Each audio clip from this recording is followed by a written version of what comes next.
Hi everyone, and welcome back to Storytime, where we're currently reading the second chapter of Study in Scarlet by Sir Arthur Conan Doyle. Remember to check the questions below the video to check your understanding and write down and look up any words that you do not understand. Enjoy!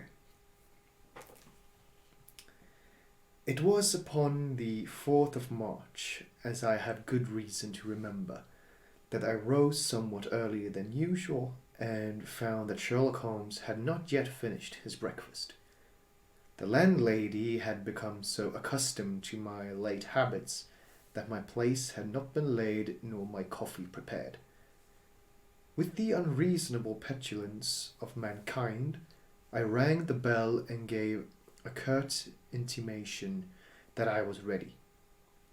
Then I picked up a magazine from the table and attempted to while away the time with it, while my companion munched silently at his toast. One of the articles had a pencil mark at the heading, and I naturally began to run my eye through it.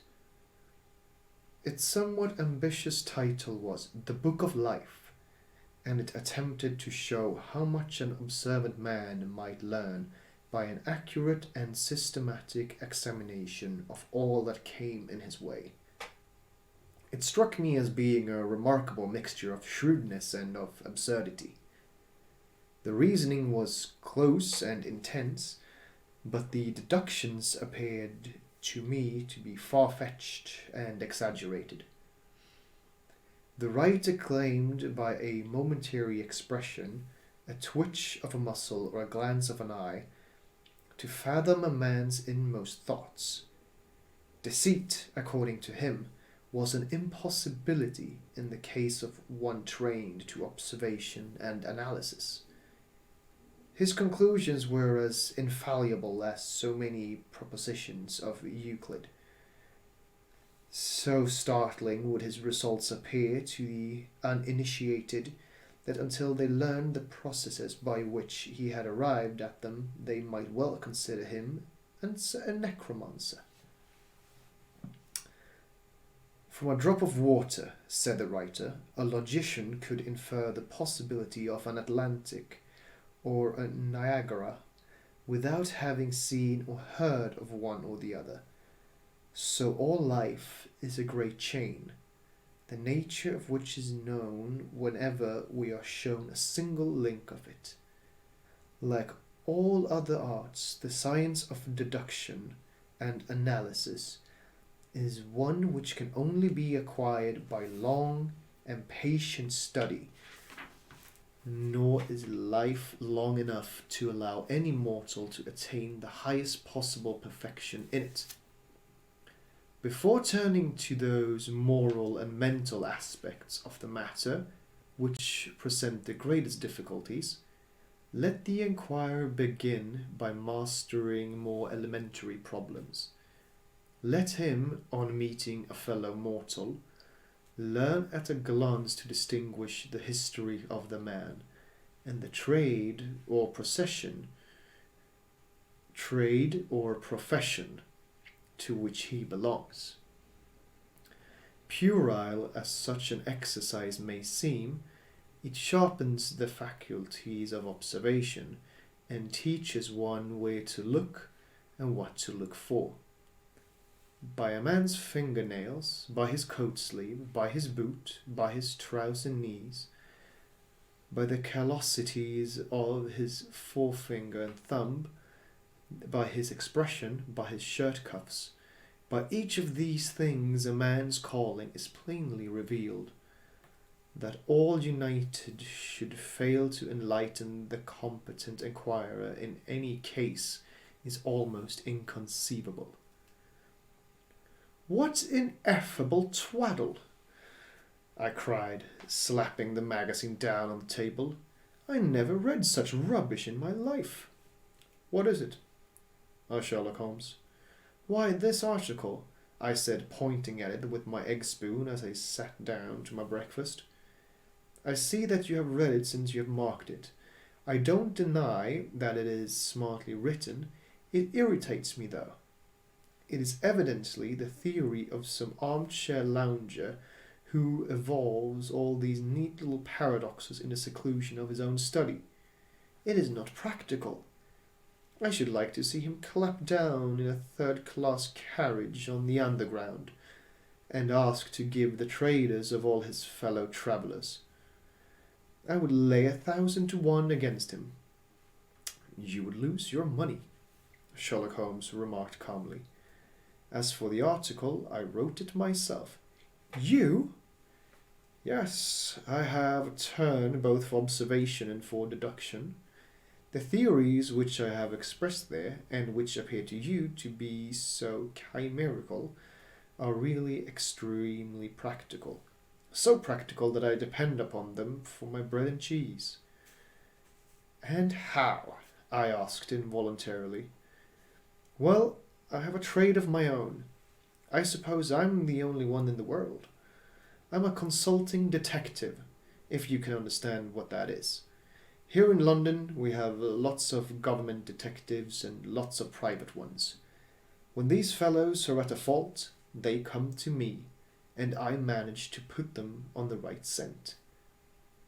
They lay all the evidence before me, and I am generally able, by the help of my knowledge of the history of crime, to set them straight. There is a strong family resemblance about misdeeds, and if you have all the details of 1,000 at your fingers' ends, it is odd if you can't unravel the 1,001st. Lestrade is a well-known detective. He got himself into a fog recently over a forgery case, and that was what brought him here. And these other people, they are mostly sent on by private inquiry agencies.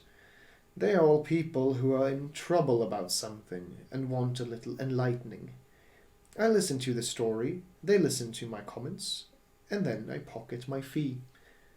But do you mean to say, I said, that without leaving your room you can unravel some knot which other men can make nothing of, although they have seen every detail for themselves?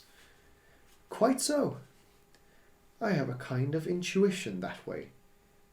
Now and again a case turns up which is a little more complex.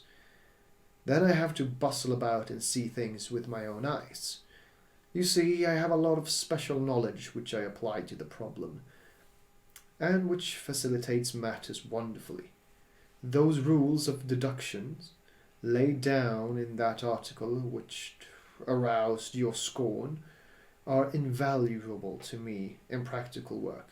Observation with me is second nature. You appear to be surprised when I told you, on our first meeting, that you had come from Afghanistan. You were told, no doubt, nothing of the sort. I knew you came from Afghanistan. From long habit the train of thoughts ran so swiftly through my mind that I arrived at a conclusion without being conscious of the intermediate steps. There were such steps, however. The train of reasoning ran, here is a gentleman of a medical type, but with the air of a military man, clearly an army doctor then. He has just come from the tropics, for his face is dark, and that is not the natural tint of his skin, for his wrists are fair. He has undergone hardship and sickness, as his haggard face says clearly. His left arm has been injured. He holds it in a stiff and unnatural manner. Where in the tropics could an English army doctor have seen much hardship and got his arm wounded? Clearly, in Afghanistan. The whole train of thought did not occupy a second. I then remarked that you came from Afghanistan, and you were astonished. It is simple enough, as you explain it, I said, smiling. You remind me of Edgar Allan Poe's Dupin. I had no idea that such individuals did exist outside of stories. Sherlock Holmes rose and lit his pipe. No doubt you think that you are complimenting me in comparing me to Dupin, he observed. Now, in my opinion, Dupin was a very inferior fellow. That trick of his of breaking in on his friend's thoughts with an apropos remark after a quarter of an hour's silence is really very showy and superficial. He had some analytical genius, no doubt, but he was by no means such a phenomenon as Poe appears to imagine. "Have you read Gamboa's work?" I asked. "Does Lecoq not come up to your idea of a detective?" Sherlock Holmes sniffed sardonically. "Lecoq was a miserable bungler," he said in an angry voice. "He had only one thing to recommend him, and that was his energy. That book made me positively ill. The question was how to identify an unknown prisoner. I could have done it in 24 hours. Lecoq took 6 months or so. It might be made a textbook for detectives to teach them what to avoid." I felt rather indignant at having two characters whom I had admired treated in this cavalier style. I walked over to the window and stood looking out into the busy street. "This fellow may be very clever," I said to myself, "but he is certainly very conceited." "There are no crimes and no criminals in these days," he said, querulously. What is the use of having brains in our profession? I know well that I have it in me to make my name famous. No man lives, or has ever lived, who has brought the same amount of study and of natural talent to the detection of crime which I have done. And what is the result? There is no crime to detect, or at most some bungling villainy with a motive so transparent that even a Scotland Yard official can see through it. I was still annoyed at his bumptious style of conversation. I thought it best to change the topic. I wonder what that fellow is looking for," I asked, pointing to a stalwart, plainly dressed individual who was walking slowly down the other side of the street, looking anxiously at the numbers. He had a large blue envelope in his hand and was evidently the bearer of a message. "You mean the retired sergeant of Marines?" said Sherlock Holmes. "Brag and bounce," thought I to myself. "He knows that I cannot verify his guess." The thought had hardly passed through my mind when the man whom we were watching caught sight of the number on our door and ran rapidly across the roadway. We heard a loud knock, a deep voice below, and heavy steps ascending the stair. "For Mr. Sherlock Holmes," he said, stepping into the room and handing my friend the letter. Here was an opportunity of taking the conceit out of him. He little thought of this when he made that random shot. "May I ask, my lad," I said in the blandest voice, "what your trade may be?" "Commissionaire, sir," he said gruffly.